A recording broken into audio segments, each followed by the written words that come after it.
చూసారు కదా టైం ఎంత అయిందో. దెయ్యాలు తిరిగే వేళలో మేము శాండ్విచ్ చేసుకొని తింటున్నాం. యాక్చువల్లీ షాపింగ్ అంతా చేసుకొని ఇంటికి వచ్చేసరికి చాలా లేట్ అయిపోయింది. అరౌండ్ 11 అయిపోయింది. ఆల్రెడీ బయట షాపింగ్లో జంక్ తినేసాము. సో కొంచెం లేట్గా తిందామని చెప్పేసి ఇలా నైట్ 12కి శాండ్విచ్ చేసుకుంటున్నాం. ఇలాంటి మెమరీస్ ప్రతి ఒక్క లైఫ్లో ఉండాలి. ఫ్యూచర్లో మన పిల్లలకి చెప్పుకోవాలి కదా. ఇంతకిన్న శాండ్విచ్ చేశారా, ఎంత యమ్మీగా కనిపిస్తుందో. మేడం తినడం కాదు, ఎట్లా ఉందో చెప్పు.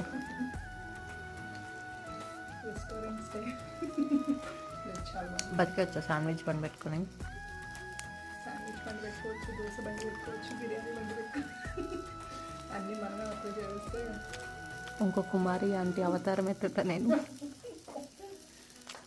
సో ఇది మనీ లెక్క ఎత్తే కన్నా నాకు